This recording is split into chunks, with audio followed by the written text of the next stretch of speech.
Without further ado, though, I want to introduce the chair of this session because actually you've got two speakers. So the next session is about fueling growth with Event Source Pipeline. And Sonali, over to you. Much. Welcome, everyone. Thank you so much for joining us today. My name is Sonali Nair. I'm an executive producer at Second. We are an intensive event marketing agency based out of Toronto. Uh, and what we do is we just help our clients identify how they represent their target audience and how they design their campaigns to be more inclusive and uh, just where everybody can belong. And with me here today is Megan Gleelan, event marketing manager at Koros.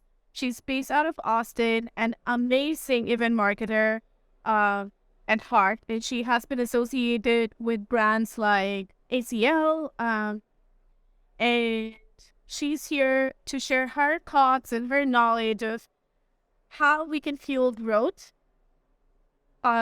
through our event source pipeline. Because as we all know, whenever anything goes south within marketing and events are the first ones to get a hit. Events are the first ones to cut and make a business case to showcase how the entire event journey happens for the target audience. And just to kick things off, I have a nice speaking question for Megan. I know you are a pup lover. You have two puppies at home. What would you, if you could ask them one question, what would That's a great question. I would ask them. So, of course, I've given my dogs names, dozens of nicknames. They know them all. They respond. I'd want to know what their name for me is. So, like, what is my name in dog? If I couldn't ask that, I would definitely want to know why they have to scream every time a squirrel passes through our yard. It's constant. It's noisy. Why?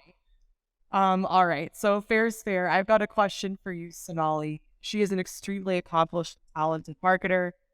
I would want to know if you could hold the world record for anything, what would you want it to be and why? the most hosted events in the whole world? Oh my God, I'm tired just thinking of that. Oh, well, it's going to take a global team to kick it off, right? But it's going to be All right, well, count me in. You need a lot of help. That's a lot of events. for sure. Uh, it's not new that event marketing is to to drive pipeline acceleration, to drive leads. Leads is not a bad word if you use it right. Uh, to fuel growth at organization level.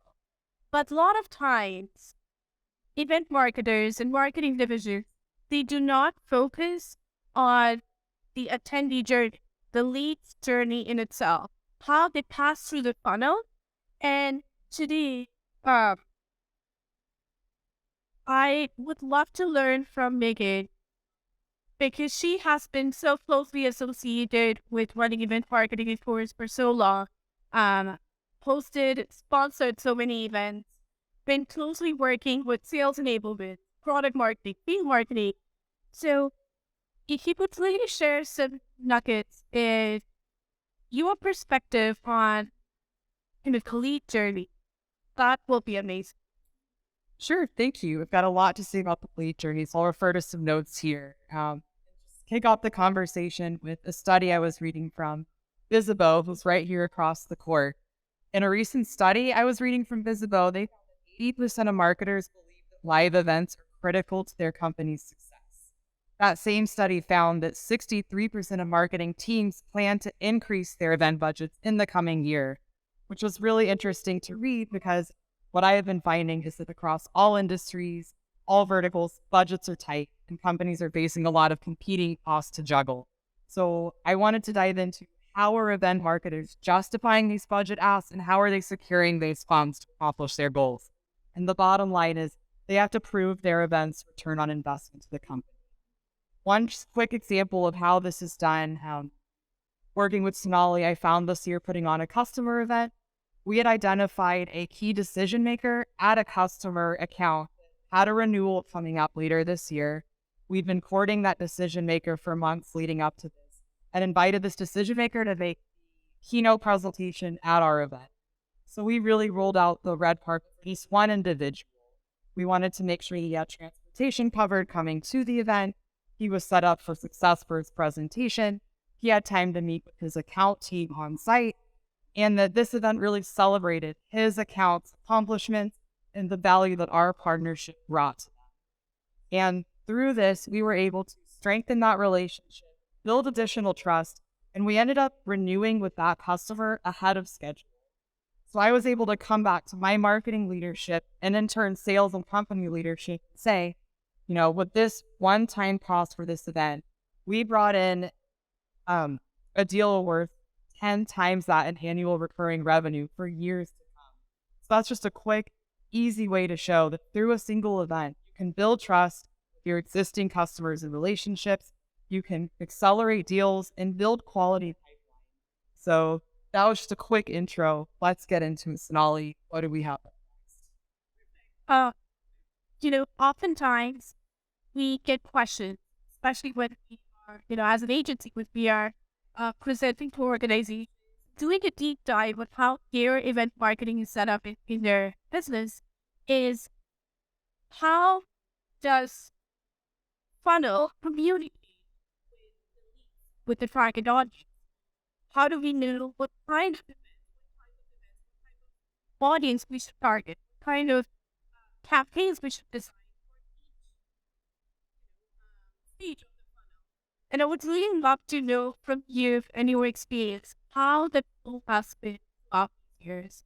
If you could break down stages.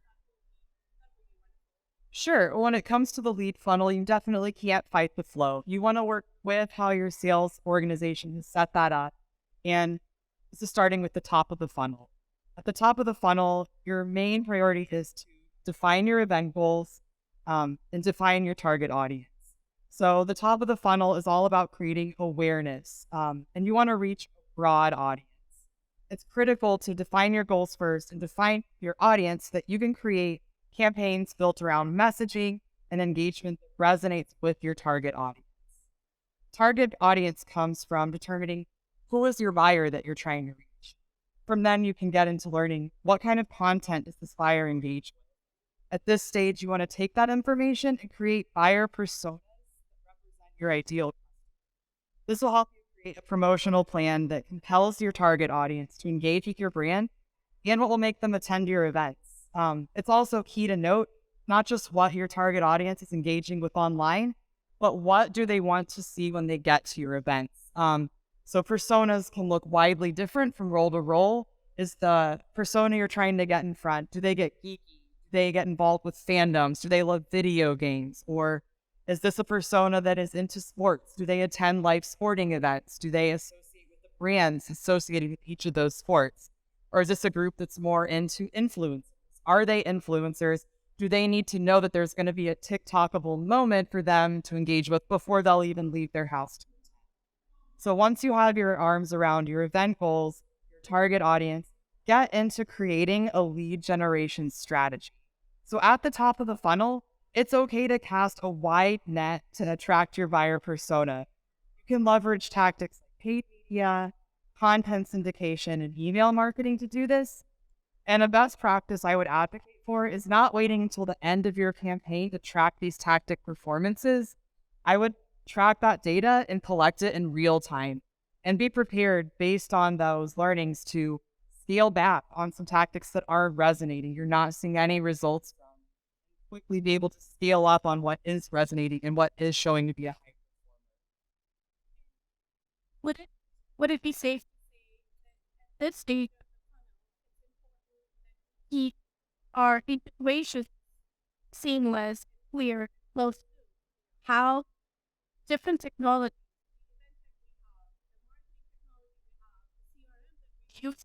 they all need to be communicating with each other seamlessly, because that's the phrase where, when we, as you said, cut the wide net, we will be able to capture all pieces. And now Absolutely. You want to capture not only all the data on those leads coming in, but where they came in. And if you have systems that aren't seamlessly integrated and communicating quickly with each other, you're going to lose some of that data and you're not going to be able to communicate on a personal level to those leads.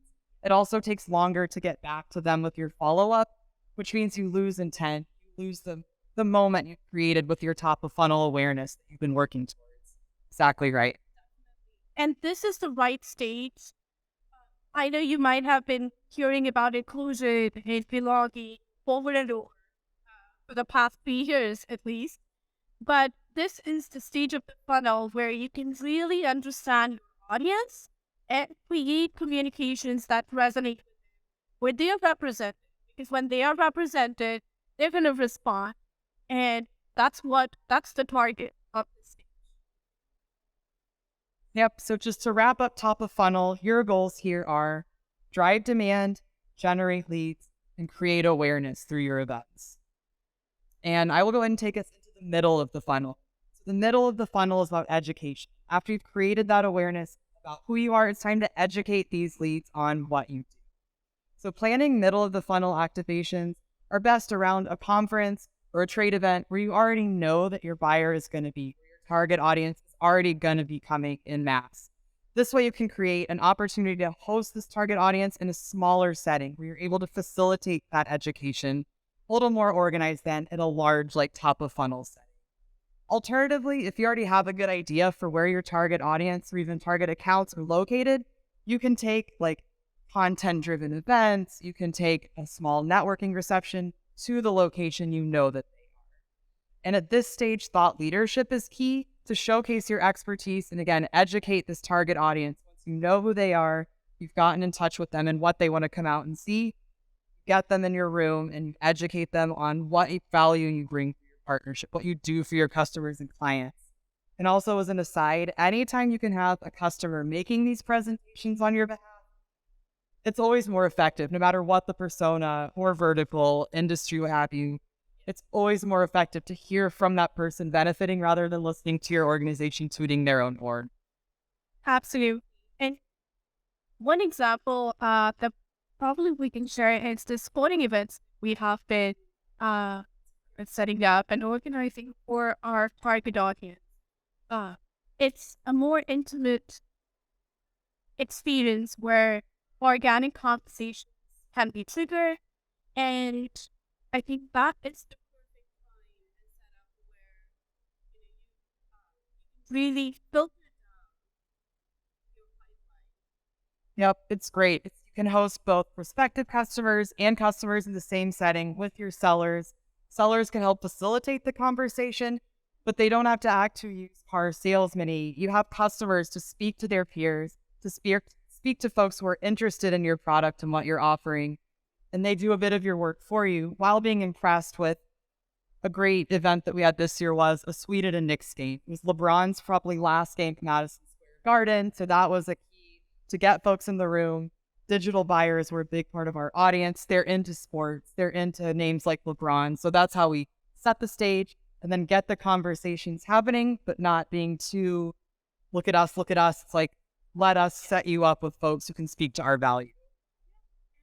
The beauty of organizing these, like hosting some of VIP suites at these venues is, the venue, the gig.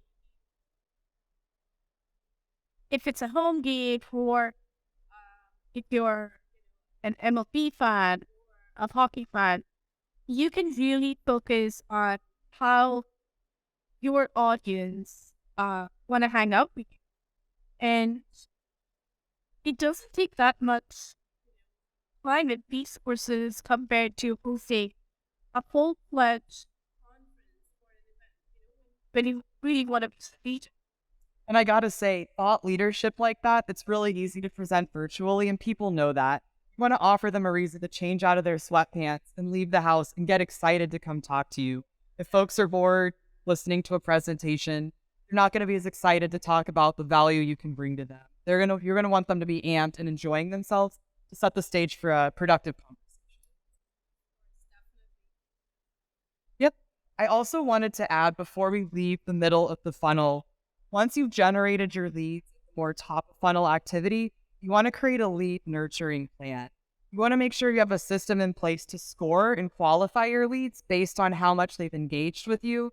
If it's something more passive, that's not going to really generate a qualified lead. But if they showed intent, if they've visited your registration page, if they've registered to attend an event, and especially if they've actually shown up and engaged with you, that's a highly qualified. So make sure that you have a plan in place in between your events to nurture these and provide targeted content, case studies, or content that's normally gated online, sending targeted emails. You can let them know at future events you'll be at where they can meet you. But basically, you want to rank your leads for them and then don't lose touch with the qualified leads that you work to generate. So we need an outreach sequence and nurture sequence after the event. That is the first thing you would start creating your event. That is where you need to collaborate with the sales team, sales enablement team that you have, product marketing, so that you can create that nurture sequence and slowly and steadily push your audience with bits of information that they really can consume. Exactly. So I think we're good to just kind of wrap up middle of the funnel. So you spend time making folks aware of your brand, what you can do through large scale events. You learned your target audience. You've brought them down, hosted them in smaller settings, educated them about what your brand is and what you can offer. And you've taken the time to put together a process to nurture these qualified leads. So you've done your due diligence, bringing in your leads, qualifying them, keeping them engaged. Yep. So just like the scope of the funnel, the scope of your events, and the really targeted nature of your leads at this point, it's very narrow. So the goal at the bottom of the funnel is to really establish that deep trust with your current and prospective customers. You build on your relationships that you already have. They've seen the who, they've seen the how, so they're here to learn about why. You establish that deeper connection in a very small, exclusive setting. And in this instance, you won't want to lose sight of those target audience research that you've done. You know, what is this group like? What are they into? What kind of event do they show up with? And you really elevate that experience to get these higher level contacts within accounts at your events. So say you're talking to an event that is influencer based. They're into social media. You know, they pay a lot of attention to that. Can you get a small dinner and then take them to the Taylor Swift concert or the Madonna concert? Something that not everyone has access to. Something even these C-level execs still won't want to pass up. I'll also note that you'll make sure that this is like in the location where these accounts are. These are the type of contacts that are going to show up at an awareness type of event like a trade show. They won't take the time to come to a smaller networking event. You really need to make sure that you're bringing this elevated experience to where they are, or take care to cover their transportation to and from very carefully and in a manner that they're used to. I would like, Who doesn't? Yeah, so at this phase, you really are taking care of your audience and facilitating those deep one-to-one conversations. You're not going to be offering a presentation anymore. You're taking this time to look at where they've come through the lead journey, the lead funnel, and you're able to present the information that they quickly need to know about why they should invest with your company, with your program, why they should invest their time and resources. They return to their organization. They'll then be an advocate on your behalf on their side of the deal. And this is what helps accelerate deals through events like these. that was something pretty easily. It sounds so easy to, this is how the entire have to be established. This is how we need to work together, collaborate with different teams. And I think there are a lot of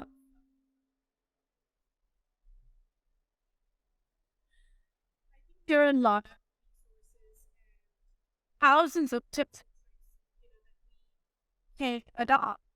It is a but the funnel that you have explained today, it really is no fluff. It's minimalistic on how we can make sure that we are tapping into the dollar we really create a backing. Yes, I want to just emphasize one more point, especially when you're investing a lot of time and resources and just frankly dollars in these events. Make sure that you don't lose sight of analyzing your data. That'll help you optimize the lead funnel. So take a look at leads as they've come through the funnel. Is there an area or a form of engagement where they've been dropping off? Does one particular effort really pull leads through the funnel? Obviously, you're going to want to spend time focusing on those areas that pull through or leave behind activities where leads have fallen off. And along those lines, keep a close eye on your data in terms of return on investment. So kind of harkening back to the example I provided earlier, take a look at who's attended your events. Has there been a change? Has there been a push forward in time to close for deals based on someone attending events? Has a deal increased in scope after attending an event and learning more about your offerings? It could be as simple as an event cost XYZ and then helped influence a deal that was X number of times that amount. Like, that's pretty easy and quick to communicate. That speaks to leadership. And even if it's more of a soft influence, you can take a look at, we spend $100 to get each person in the room, and there was a total of $10,000 of potential pipeline present in the room. That's a quick way to also speak to leadership on why investing in events is worth your company's money. And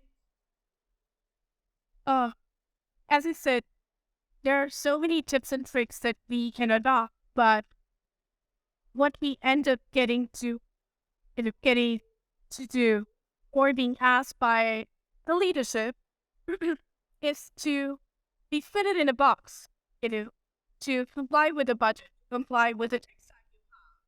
But we would remove all the fluff and all the noise from the room and just focus on four elements of how your event marketing strategy and overall should look like.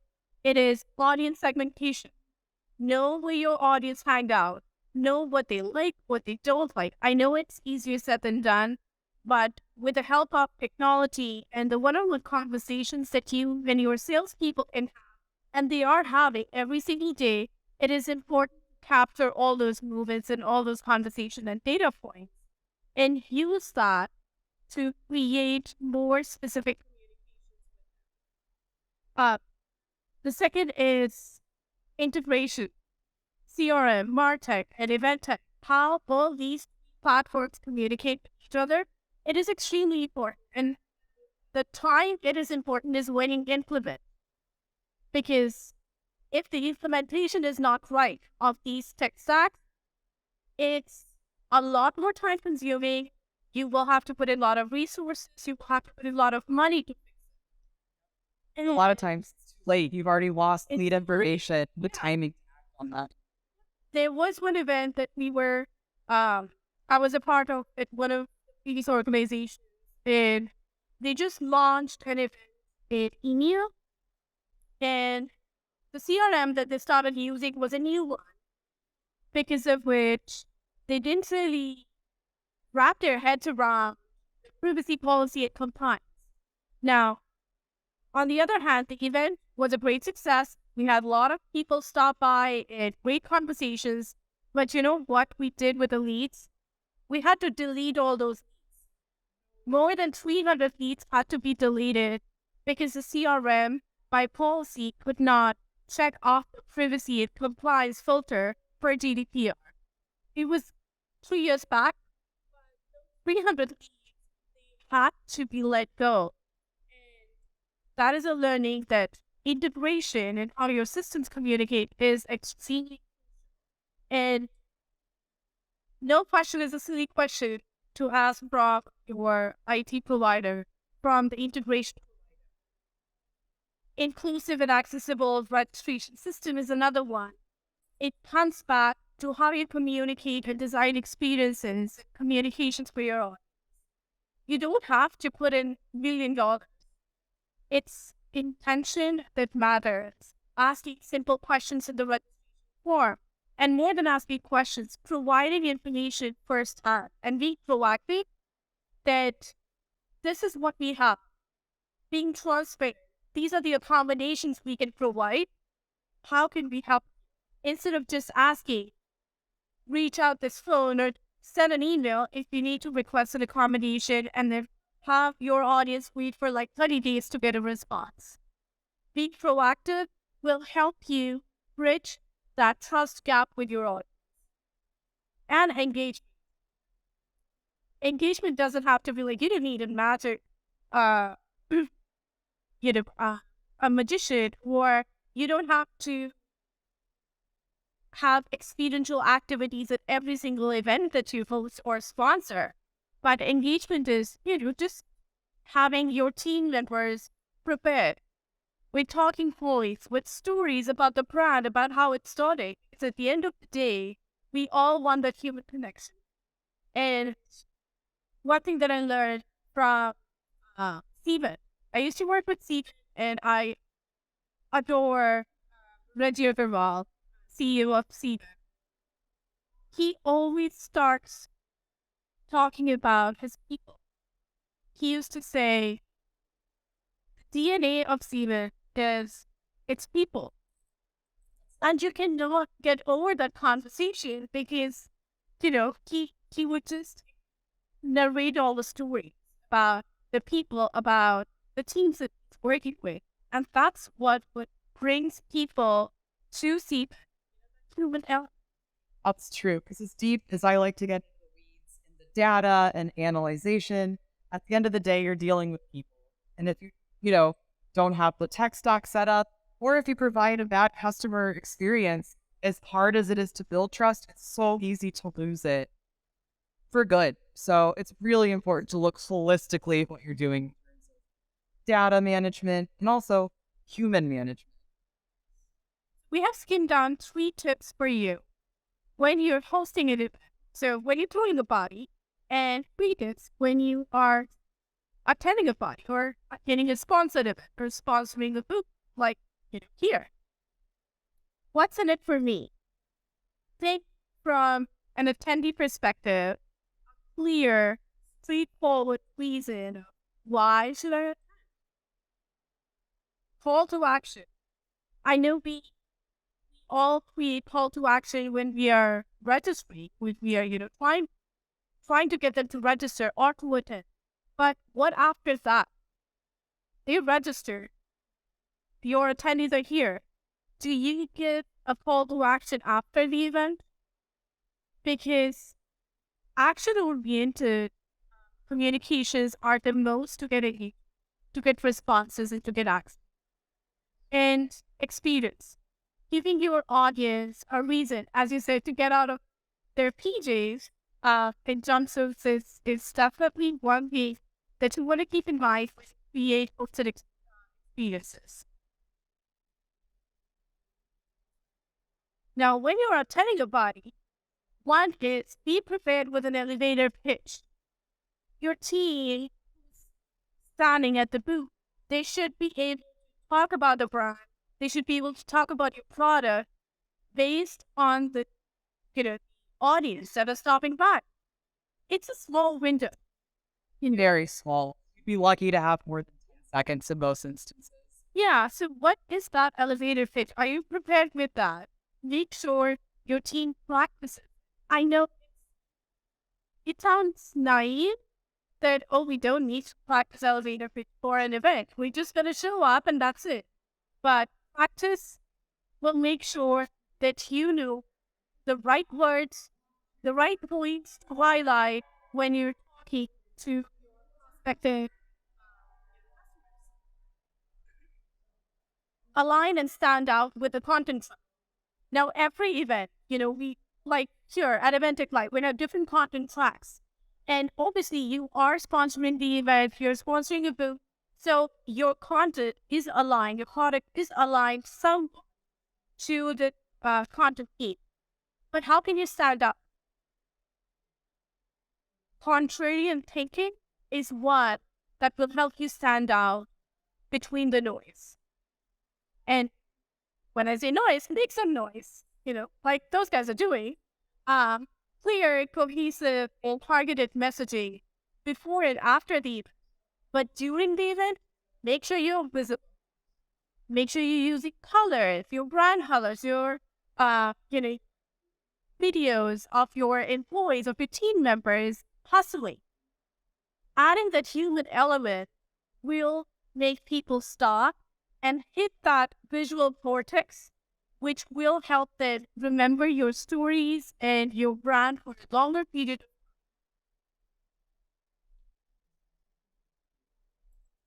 Right. I think we're right about at time. I didn't want to leave without saying what ties Sonali's more human elements and my more data-driven elements we've covered today together is an event marketing strategy.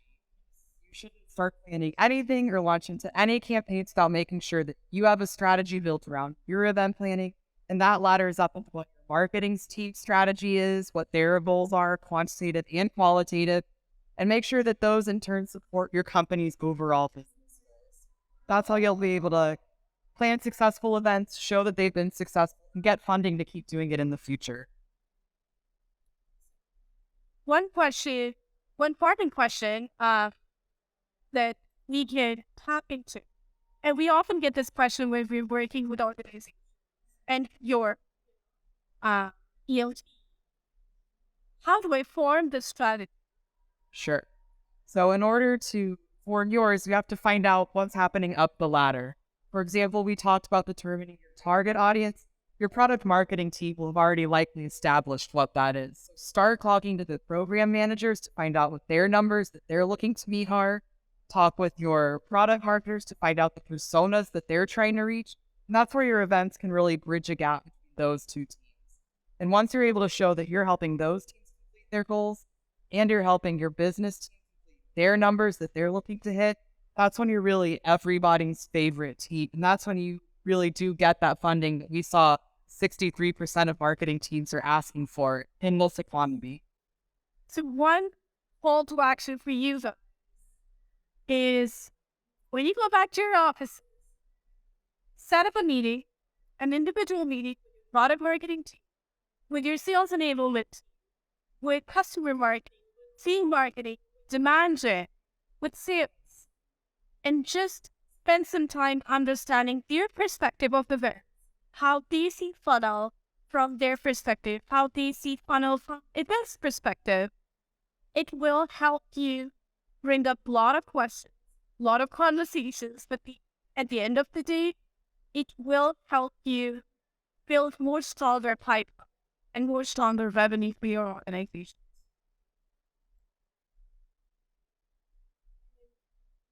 So much. Thank you. Today, if you guys have any questions, we would.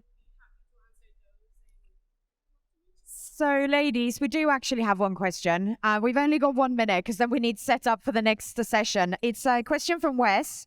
How do you see the role of content creation, capture, and broadcast and streaming fitting into events and providing curated content to those events?